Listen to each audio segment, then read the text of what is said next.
I am Rafa Benitez. You are watching the Redmen TV.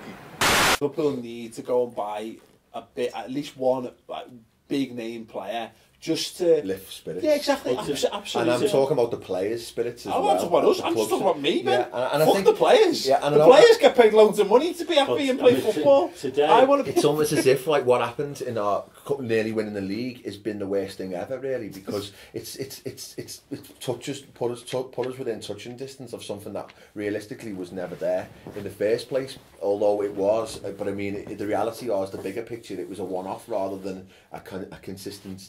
I mean, today I heard, before I came out, it was Liverpool are now looking at signing Benteke and Austin, Charlie Austin. It's together. literally, and I'm thinking to myself, that's going to go down really badly. it's just the worst, isn't it? You know, like I say, I've got in isolation, I got no problem with Liverpool being sniffing around those players, but I keep saying it. Look, Liverpool, Ian, Brendan, whoever is left on the transfer committee, if you're watching, go and buy someone, boss.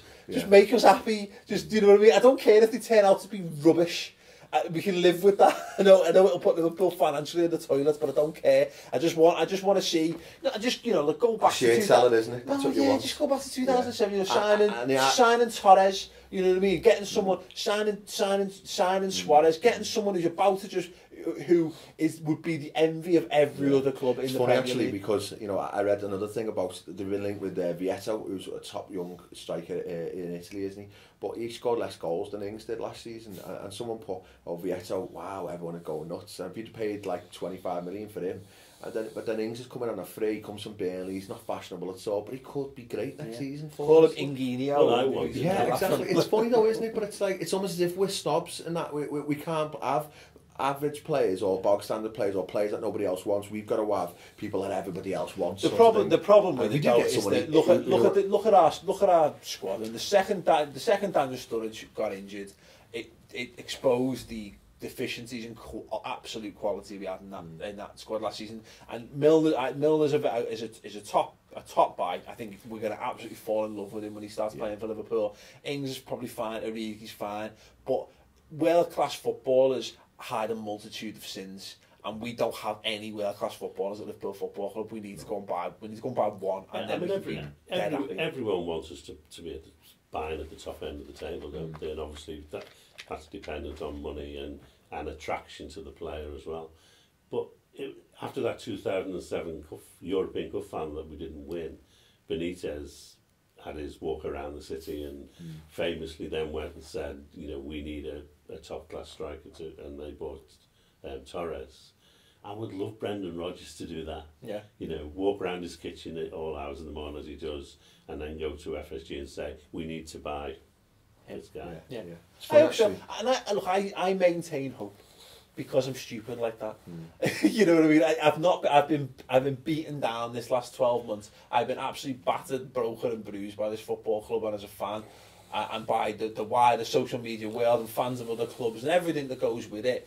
But I maintain hope that Liverpool are preparing themselves to bid something big for someone, boss. And whether that means, I don't mean in necessarily in FIFA terms of like a Benzema or a Cavani or whatever, but if they go and buy someone who is in the same mould as Torres was and the same mould that Suarez was, that 23, 24, about to fucking hit the peak. Yeah, that's what Costa was when we were bidding for him 2 seasons ago. Yeah. That, if we go out and do, I believe in my heart of hearts Liverpool are going to do that.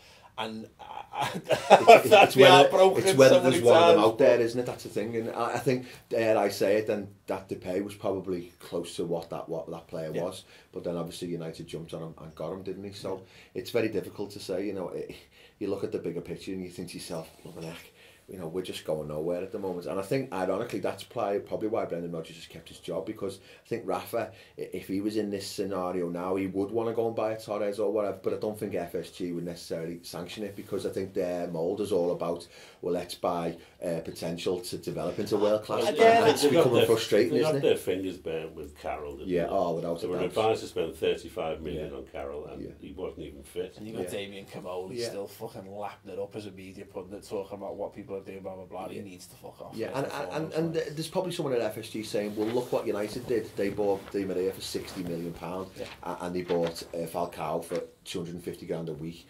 You know, they're superstars that made everyone stand up. And if they'd have come to Liverpool last year, then FSG would have been like, you know, statues built.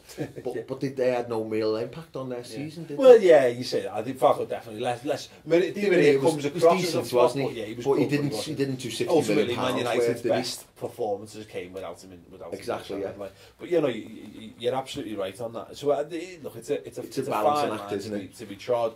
But I hope. And again, it might change the vision for it. My thought this summer was always going to be, after last summer, we spent our money on a good crop of young players, but it's not. You can't keep doing that. You need to. You meant the idea is supposed to be, with the way Liverpool's supposed to be run is. You buy the best young talent and you build it up. You probably jump ahead of that by buying the next generation up to go at the base level of your squad, and then you've got a stream of decent Premier League quality young players coming through. You've got a couple of gems that you've got out and bought, and then you go out and spend all you're spending your money on. Then is just boss players, because that's what Barcelona do. And I know we're not Barcelona, and the whole world of football's different for us compared to Barca. But you know, Barcelona have just got a steady stream of players that come through, and all they do is go and buy big names. What Barca prove is that you've got to know what your system is. You've got to know what your identity is, isn't it? Because they just fit players into that style, and Liverpool always used to do that, and have stopped doing that now. Yeah. And Man United, God help me, they proved that last season, because the players they bought were not the players that got them into fourth position. It was the likes of Machin and you know, players that had been at the club for a long time, and it wasn't the new guys at all. Yeah. And when he didn't play those players, they didn't do very well. Yeah. Let's not get away from the fact that the top four, as is now, has always been more or less the top four. But I don't think that the standard of the top four is as good as what it was a few years ago. If Liverpool get their identity right and they get their style right and they get the momentum going, we can easily get in that top four. I say, mate, look, if we just need that one world class player or two world class players, which I know sounds like a big ass, really. But it shouldn't be. You know, it shouldn't be. There should be enough to sell Liverpool Football Club on, and we've got a good core of good young promising players. Yeah. You know, we've got the basis there. I know we keep saying this. It's the next season syndrome for Liverpool in general, but you know, we only took two players out of that team from the season before. We were dreadful, and people can say that's an indictment of how bad the rest of the squad is. But no, for me, it says to me, if you get a couple of really good players in, it brings the level up of everyone you've got, and you can actually challenge if you buy the right, if your recruitment's right. It's just whether we have the ability to do that. Anyway, last little thing before we go. Carlos Tevez getting linked again. I would love Carlos Tevez at Liverpool. Yeah. I can't see it happening. Yeah. I agree as well. I think he's a top class player. You know, he's getting to the twilight of his career now. But I think it was a really interesting quote that he said when someone else signed for Juventus. I forget who it was. It might have been Pogba or somebody. That I think Tevez had said to him, "If you come in here, you got to run." And I think he's lost a stone or something since he was at City United, and he was. He is a very, very good player, and I think he would fit them all. And that probably opens up a bigger question about, you know, Liverpool are massively linked with Benteke, and they are split so much about him, and it doesn't seem to fit our style at all. And he is a player that does score goals, guaranteed goals almost, but then they're only guaranteed goals if the system's right. And obviously it's clearly that we don't cross a ball and we don't play to his style, whereas Tevez would fit exactly into that mould, I think. I'm even of the opinion that, and again, it doesn't fit the mould, but they're talking like £10 million for Tevez. He's 31 years old. You're never getting a return on that investment ever again. No. But fuck it, I'd throw £10 million. Tevez was the guy that should have gone to, when they didn't get Sanchez. When they didn't get Sanchez, they should have gone and got Tevez to replace Suarez. And played the same system as they played the year before. Because he's the closest, he's the watered down Suarez, really, isn't he? And if he's still available, he's only 31, I'd still take a punt on him. Definitely. Unfortunately, he's lived in the area, obviously, before. He's lived in the northwest. I didn't notice Benteke destroying us at Wembley because they were pumping in crosses to him. They were just ripping us apart through their midfield. He's a much better player than our defenders, unfortunately. Benteke again is just another knock. The thing of it all, and this is just on the final point on this, I guess, is that there's nothing to suggest, like, you know, James Milner could have a great season, Ings can have a great season, Origi can have a great season, Bogdan could prove a very useful backup, and that could make us a much better side in general. You know, a lot of it hinges on Origi and Ings and whether they can find a goal scoring vein of form at the start of next season. I think we're better already. We're better already before the window's even opens. The problem with it ultimately is that it's a gamble here and now, because neither of them, as I say, are world class players, and I just feel like we've been a little bit burned with the buying players that just slightly bit younger. Can we afford to rely on them to do it? It's a lot of pressure to heap on young lads because Liverpool's a very high pressured environment. It takes a very special sort of individual to do it. Yeah, but you look at like Gerrard, Suarez, the players who carry Liverpool single handedly. You've got to have very broad shoulders, and you've got to be a very good footballer, because we don't tolerate anything less than that, and that's the big issue. So that's why Milner's a very good footballer, and he strikes me, from what I've seen of him, as being the type of player who could carry Liverpool.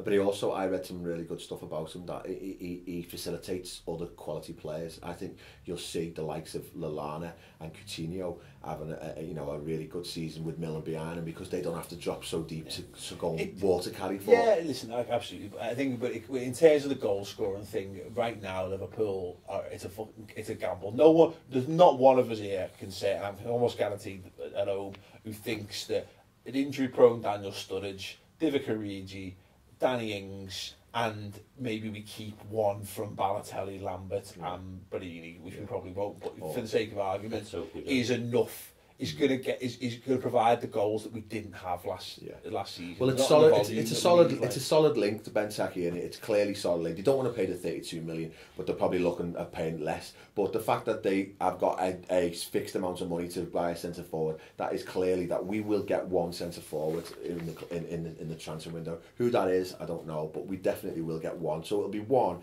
plus Origi, Sturridge, and Ings, and I'm happy with that. That four looks a lot better equipped than the four that we had last season. Yeah, I do agree with that. Well, there you go. We're going to cut that off there. Yeah, YouTubers, I know, pain in the arse, knobheads and all that, but we're going to be carrying on the full show, the full discussion on the redmentv.com, as we have done for the last 4 years. If you're not aware of that, go and check out the website. It is a good laugh. It's completely free for the first month, and it's just £2 a month after that. If you can't be arsed with it, don't bother your arse. There'll be plenty more free stuff, completely free stuff on the YouTube channel. But yeah, if you want to carry on the discussion, we're talking about Bogdan, talking about Liverpool's need for big signings, talking about whether we should cash in on Sterling, as well as the RMTV question time, when we answered your questions on Twitter. Go over to redmentv.com and carry on watching that. Hello, welcome to Redmen TV, where the breaking news, relatively speaking, is that Liverpool complete their third and arguably most exciting free transfer signing of the summer window.